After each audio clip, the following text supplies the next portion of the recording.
Hey, hello everybody. I don't know if you are seeing me right now.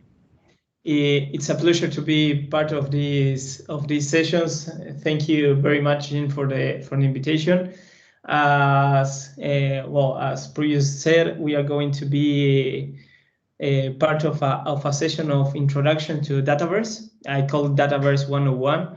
It's an introductory session that we are going to see the main aspects of Dataverse, how it began, and some key aspects in order to start using it or to complement if you already use it in previous applications or examples. Okay, going straight to me. As I told you, I'm a business application architect. I'm in Uruguay right now, in South America, between Brazil and Argentina. Here are my contacts. You feel free to contact me anytime you want regarding this or any other solution regarding Microsoft 365 platform or Power Platform as a more specific platform inside the Microsoft environment. Okay, so the agenda today, we are going to see an introduction to Dataverse. We are going to see the main features, why we propose you to use it and in which scenarios. Not for all scenarios Dataverse is the appropriate solution to use, actually the appropriate application for storing data, but in some scenarios is the best one, and Microsoft is giving a lot of marketing and publicity in order you to use it.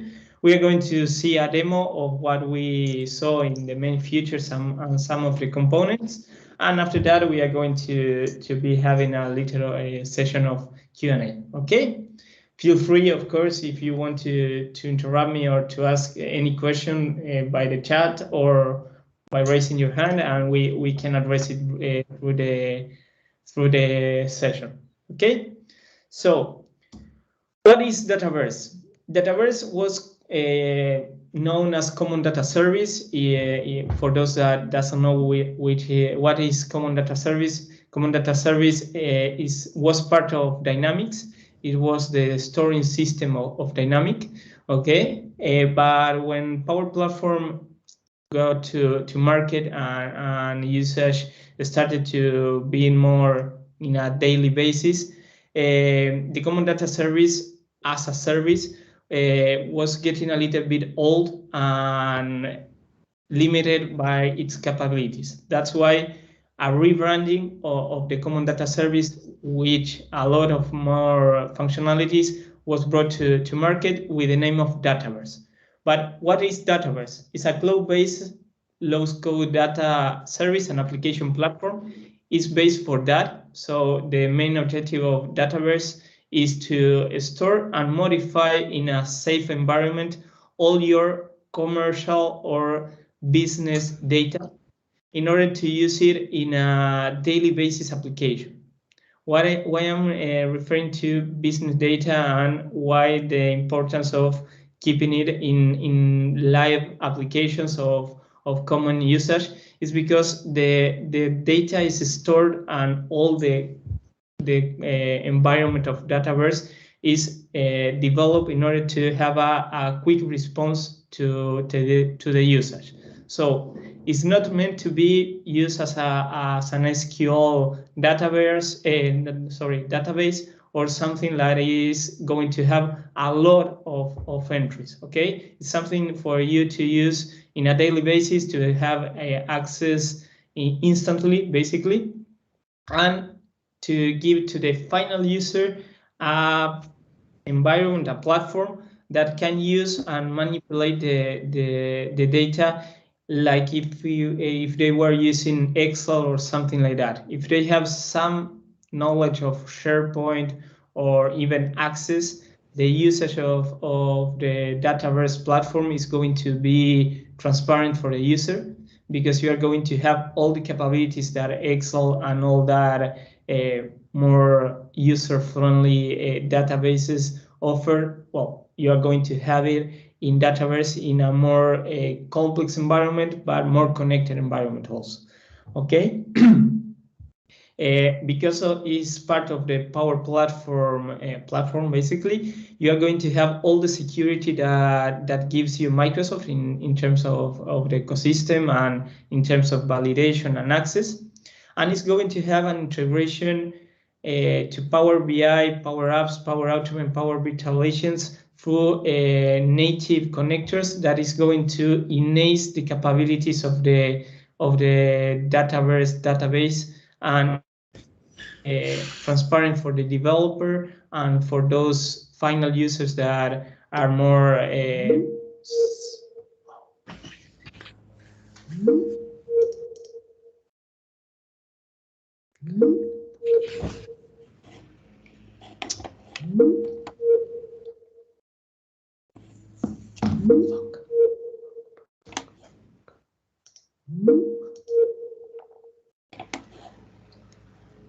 Hello, I lost you for a little bit. Can you hear me? Hello? Yes, I can hear you. Sorry about that. I'm experiencing It's okay. some issues Don't worry, with Bruno. That happened to me every time. Don't worry. Carry on. well, as I was saying, the Dataverse has a database associated to the instance. So for each environment that you create in Power Platform, you're going to have the capability to have an instance of a Dataverse database. The database is a tabular. It's a tabular kind of database. So you're going to have a straight relationships like all, and actually is like an SQL database where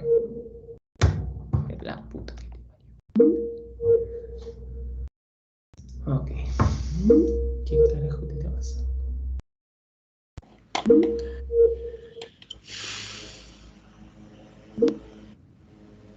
Okay. Keep going. Sorry.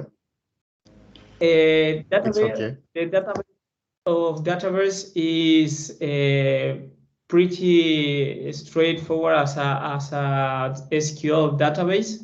You are going to have actually the same entities. We are going to see that we talk about tables, that each table is going to have columns and fields. Okay, this is a rebranding of what was called in Common Data Service as a record and rows and all that. You're going to have the same nomenclature that you have in SQL database. So it's pretty straightforward, the usage and the terminology behind the use of Dataverse database. Okay.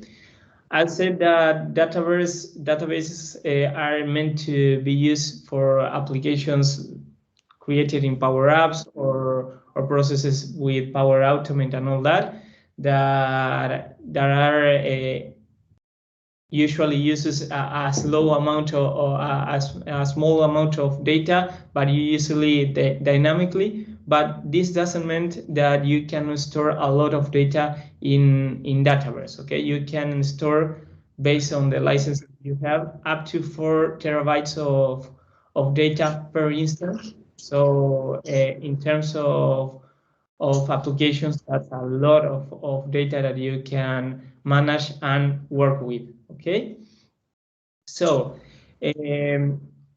continuing with the main features that Dataverse has and being part of the Power Platform system, and keeping in mind that it's a repository that we are going to have the business data center in that repository.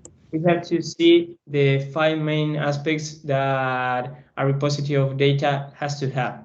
The first one is its storage. The second one, the access to the data and how you can manipulate. The integration, the logic, and the security behind the repository. Okay.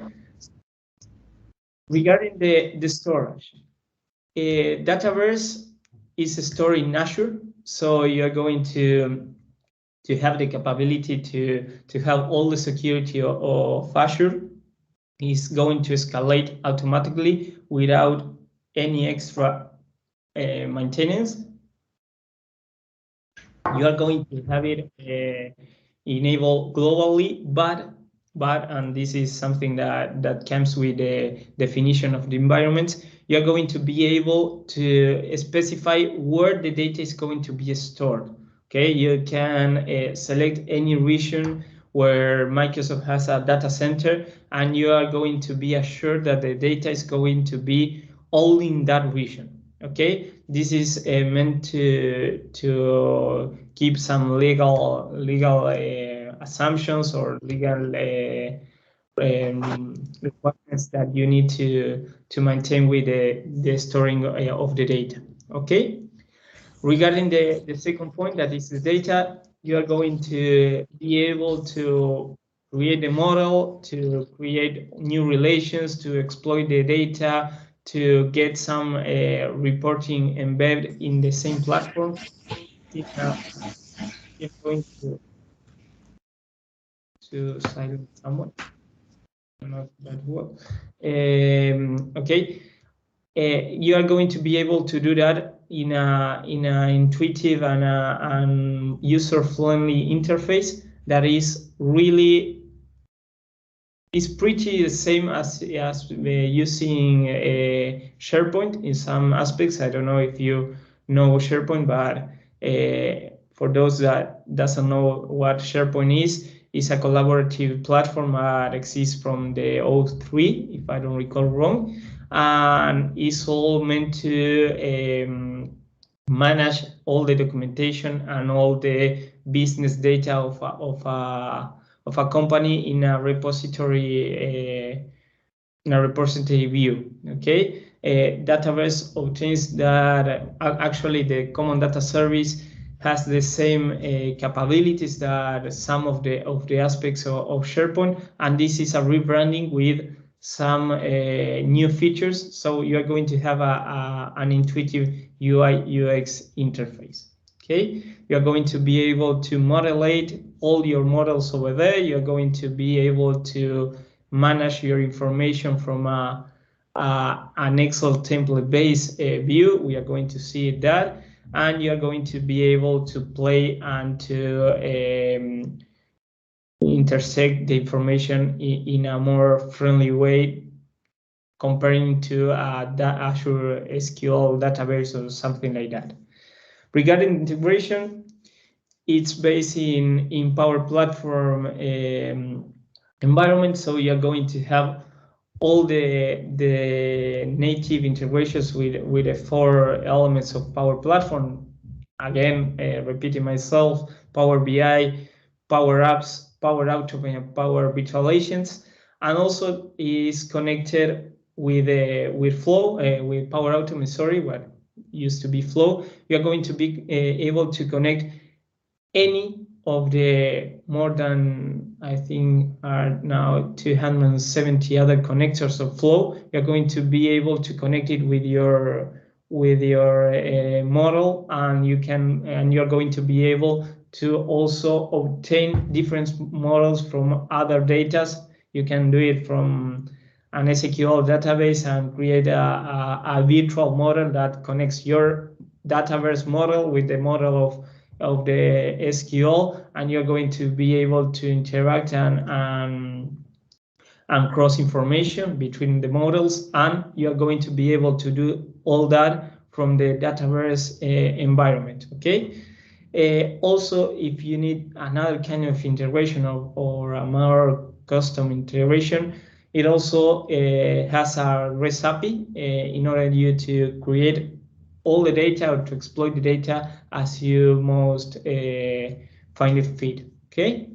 Regarding the logic, we have this repository being a new version of the common data service, has a service behind that. And one of the main features of the common data service in the integration with Dynamics was the capability to inject business logic to the data, straightforward. Okay, so that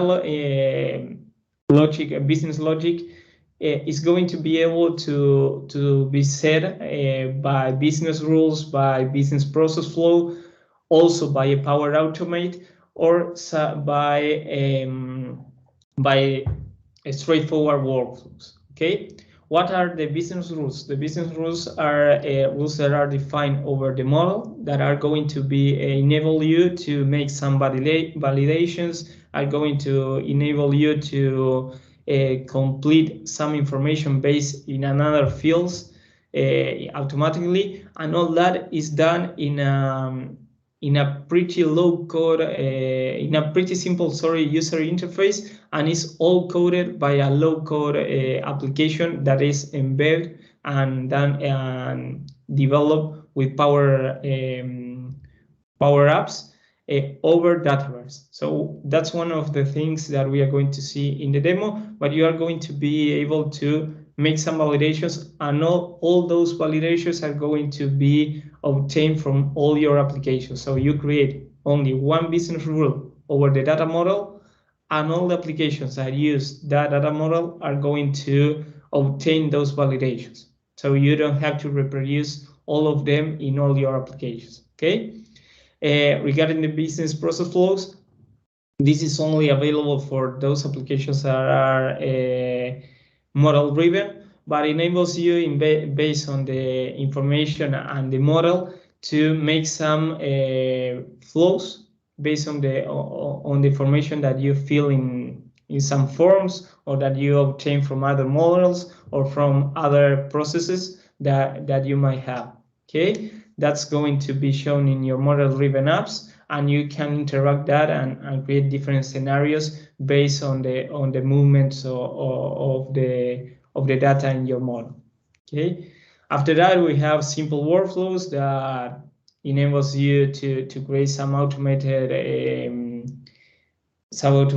flows that are going to be able to notify someone or to trigger some other actions. You can connect it with Power Automate, and it's going to be more powerful your interactions, and you're going to be able to communicate with one of the 200 other connections. And if that's not enough, you can create some business logic with code. Okay, you can insert Power Query code, or you can insert a Python. Actually, it gives you a lot of capabilities in order to create more models, and you can create some logic thinking about the capabilities that you can exploit with artificial intelligence. Okay, with AI that connected with Power Virtual Agents, you are going to be able to exploit natively the data and the model, and your bots or something more complex are going to be able to learn in a more efficient and faster way. Okay. Regarding the last point, that is the security. As I said in the first point, this is all stored in Azure. So all the connectivity and all the security that Azure has is going to be set to the Dataverse database. All the authentication is done through Azure Active Directory. You can have two types of access. You can have it one that is by manager hierarchy, that you are going to have that's actually the more traditional way of giving access to the user, that you have the tree and you're going to give access to each node, okay, or to each parent. And you have the position hierarchy, where you see the tree of the relation, and you give it in a line. Let's say we are going to access node 1, 3, and 4, but we are not going to access the childs of those nodes, neither the parent of those nodes. Okay, it's more a transversal way of giving access. All the accesses are based in role, so it's pretty straightforward for all applications in the Microsoft environments. Okay, and apart from being in Azure, you have all the other extra features of security in order to assure that the information is secure and is compliant with all the legal restrictions of the region that you select in the environment. Okay, but why use it? Okay, why use this and do not use, let's say, an SQL or a Mongo or something like that? Okay, here you're going to be able to work with any kind of data, but in a simple way. Okay, you are going to see that this is going to have all the fields are going to have a predefined type. You have more than 30 types. That is as simple as a number or a straight string, as a multi-choice or any kind of type of field and data that you want to say. Okay, being part of the Power Platform environment, you're going to be able to integrate to any other kind of sources with 2 clicks. Okay, so it's going to be a model that can extend or in a simple way, and the maintenance is pretty low in that scenario. You're going to be able to exploit, analyze, and create some reports in a native way, because Power BI has an integrated connector with Dataverse that you can exploit the model, and you can do it, and you can play with the model from Power BI. And actually, the connector is more efficient than one that is connected to SQL or to one that is connected to SharePoint. Okay, being part of Azure gives you that it has the highest security standards. You are going to compete maybe in some scenarios with an SQL database, but remember that Dataverse is developed in order to be a more efficient repository for live data. Okay, some of the more complex applications use an hybrid between Dataverse and an SQL database, where the historic data is stored in the Azure SQL database, and the live data is stored in Dataverse. This is going to give you a much performant application and a more straightforward connection between your application developing PowerApps and the database that stores your data. Okay, being part of the Power Platform environment, you are going to be able to specify the region. That's going to enable you to be compliant with standards of audits and all that. Being part of Azure is going to guarantee you a 24/7 availability, and is going to escalate in an automatic way. Okay, and well, being part of Azure and being part of the ecosystem that gives you something like an Azure SQL database, but more efficiently for business data, is going to have all the databases, the covers.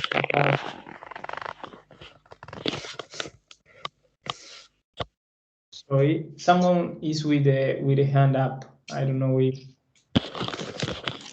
We do have a Hi, Bruno. Yep. Yeah.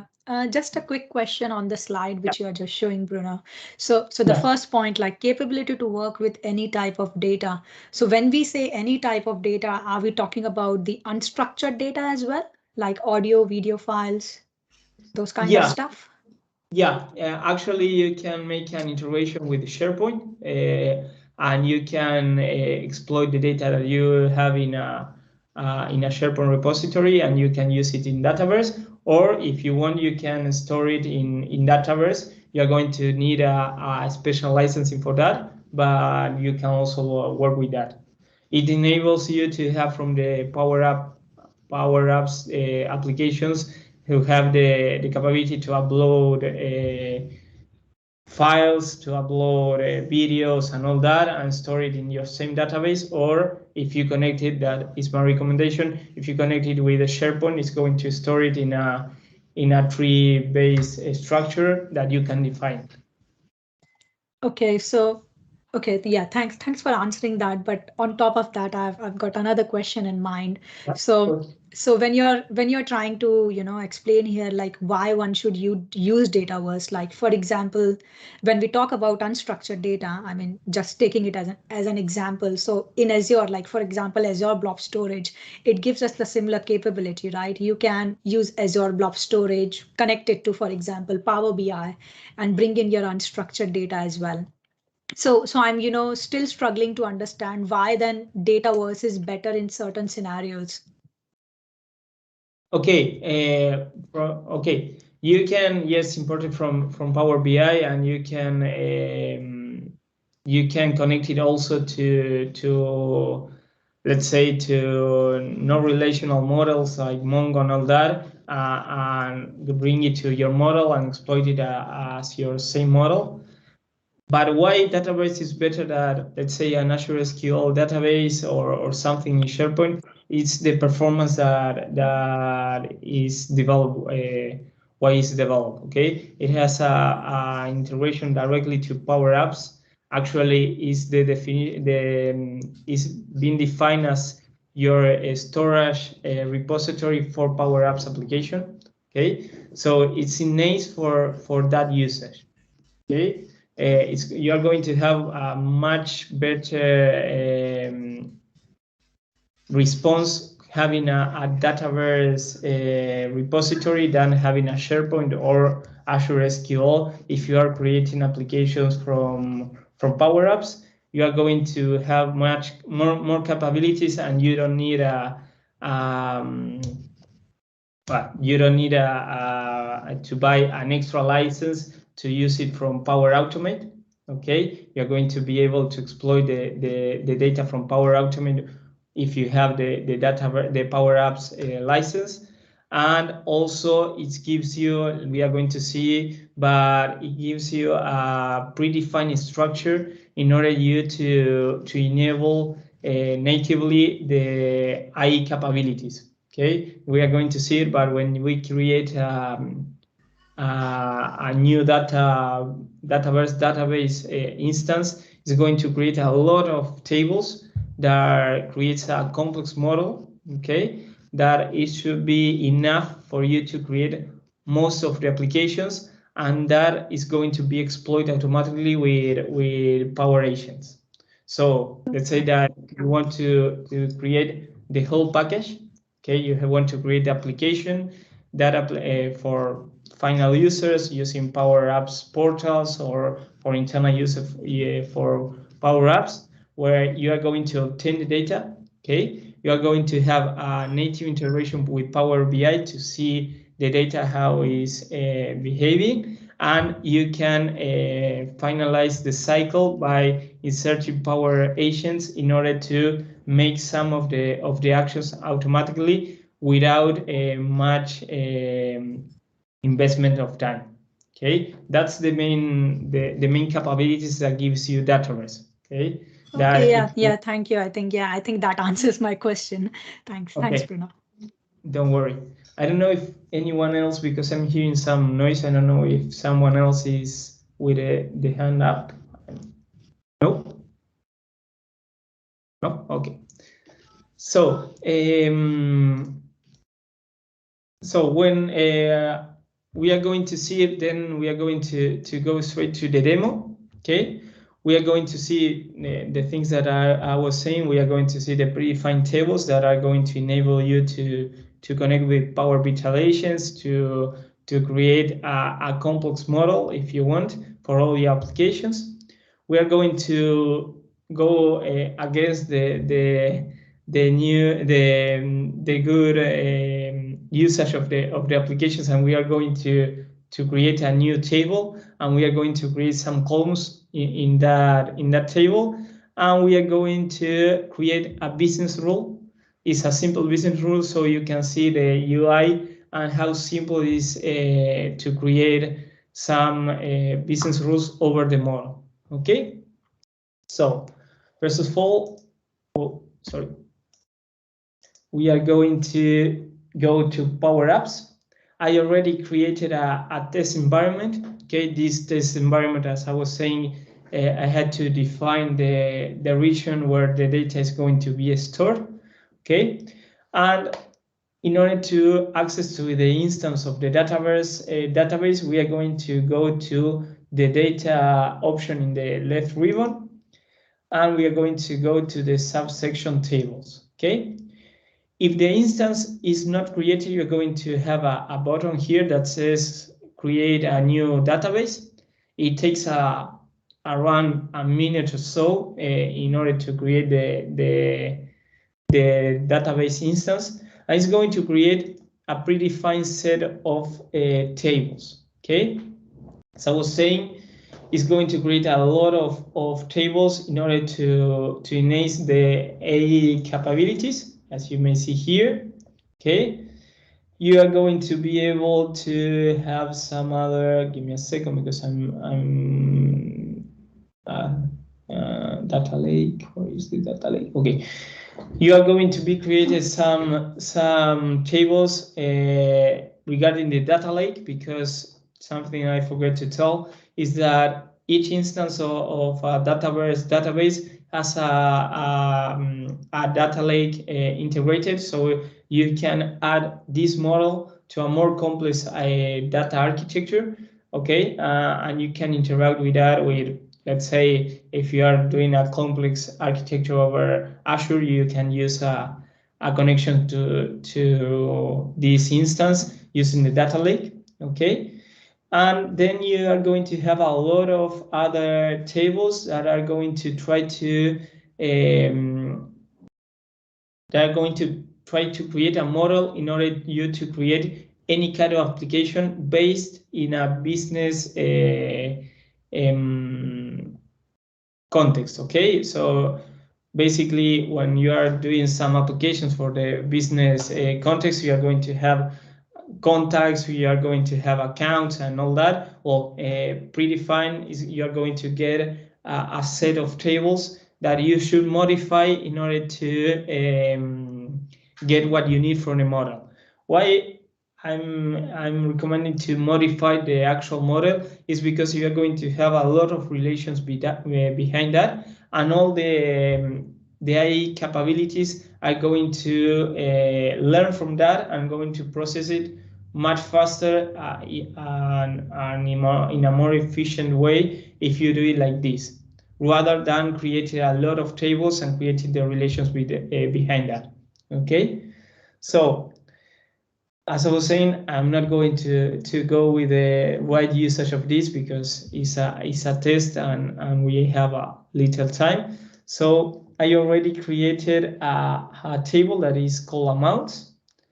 The scenario that we are going to see right here is a simple validation that we are going to have a yes/no field that is going to tell us if the user is enabled to ask for a loan or not, and which is the amount of money that user, if it's enabled, can have. Okay, so I created a table. Once created, you're going to have a predefined set of fields. Okay, it's pretty the same as you have in SharePoint or in Access, that you are going to have some internal data in order to track all the changes of the entries. Okay, and it's all set in a pretty simple user interface. If you go to data, you're going to see all the records. We don't have any. Okay, but we are going to now create some columns in order to have the expected behavior that we want. So we are going to add 2 columns. We are going to create the amount column that is going to be currency type of data. Okay, we are going to leave it as optional, and we are going to add a column that is a yes/no, that is enable. Okay, that is going to be a yes/no. Give me a second. Yes/no. Okay, and the default value is going to be no, and it's going to be required. Okay, and we are going to add these 2 columns, and we are going to save the changes. Okay, Dataverse in this reconstruction is mounted over PowerApps. So everything that you are going to see has a PowerApp application linked. So when we go to data and we try to add a record, we have a simple PowerApp form that, as you may see, we don't have the columns that we added because this form was created before we added those fields. So we need to add the fields to the form. We go to the option forms, and the form that we were seeing is the main one. So we are going to access here, and you can see the Canvas application here, and we are going to add a form field. In our case, we are going to add the enable and the amount field. Okay, and we are going to publish the changes over the solution, the application. After this is done, if we go here to data and we are going to add record, I have to refresh this because it's saved. Okay, we are going to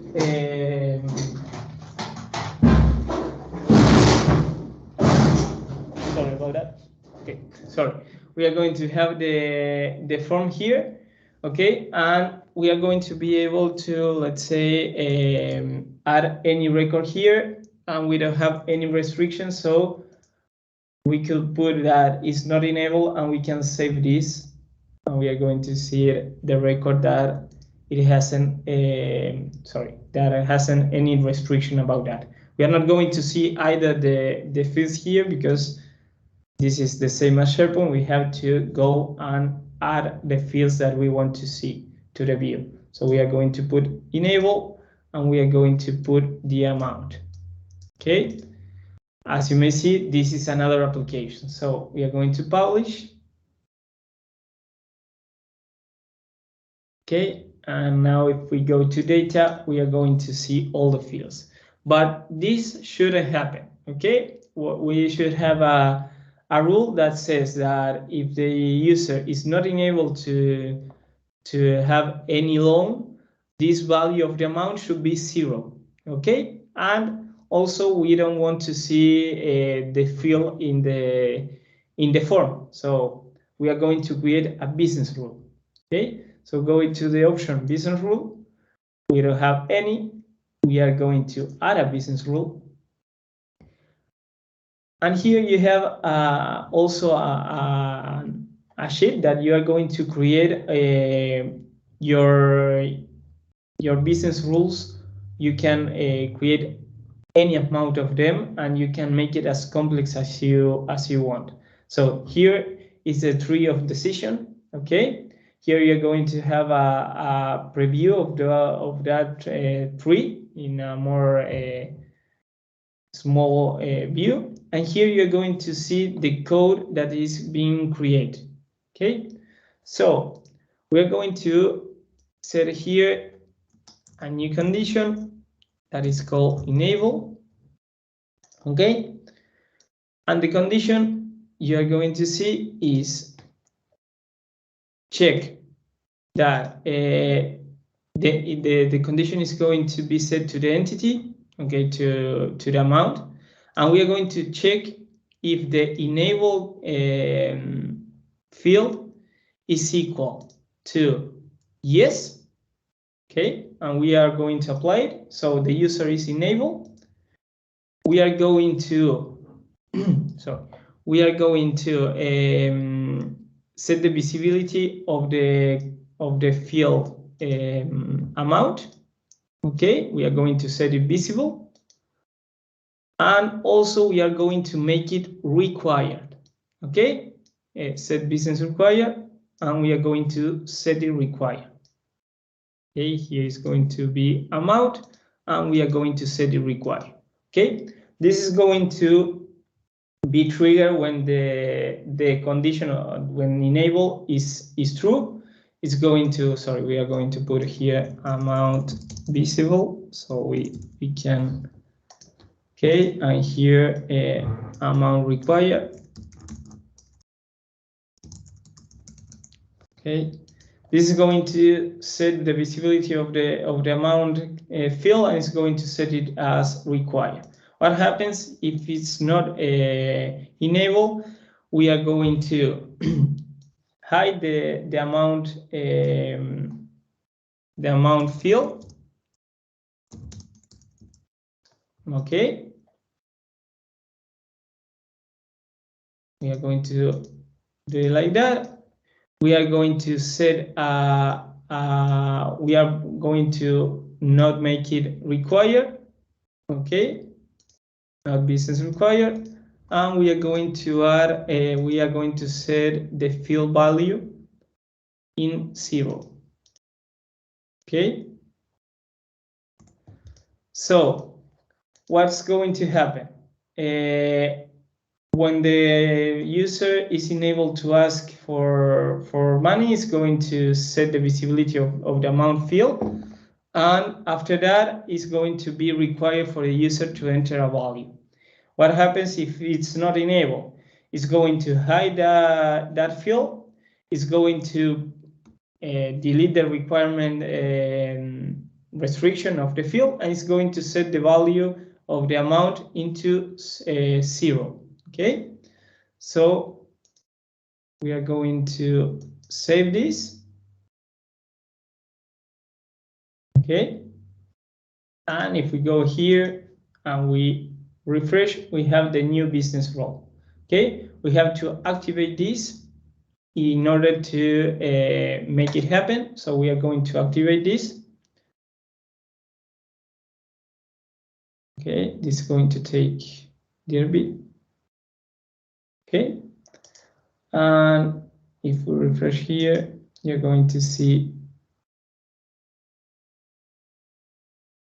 that the business rule is active. Something I didn't show you is that you can change here the name and save it and all that. You can create as much business rules as you want, and you can activate and deactivate based on the usage of them. Okay, something that I already said, but these business rules are going to be active for all the applications that are using the model. Okay, if you have, let's say, 30 applications and you want to make a new validation, instead of going to 30 applications and create that validation, you're going to do it here, and you are going to activate it in the PowerApps.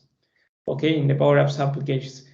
In the PowerApps applications, you also are going to be able to specify if you want to deactivate one of the rules that was defined here.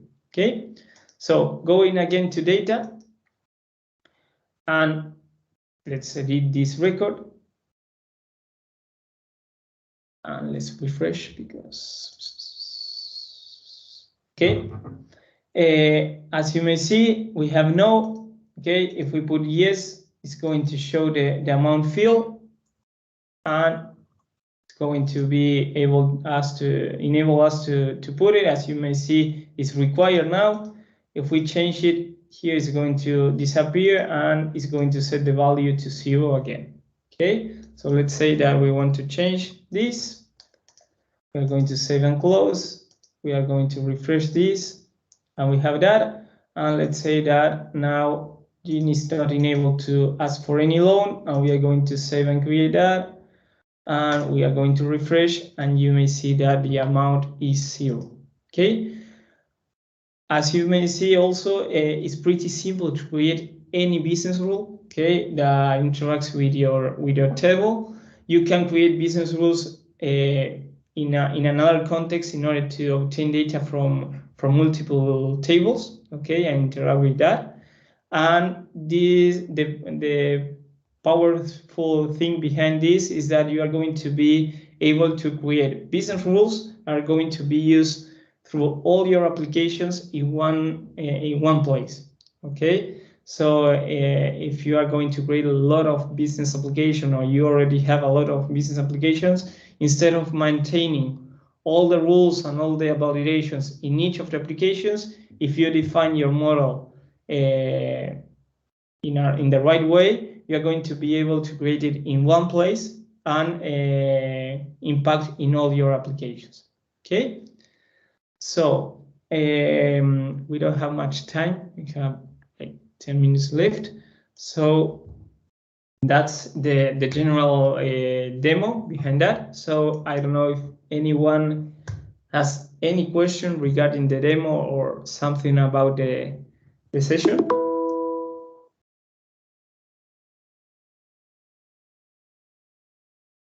Hello, anybody?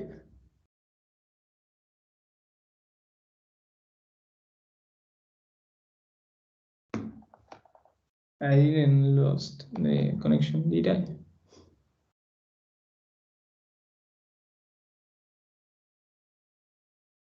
Hello? Can you hear me?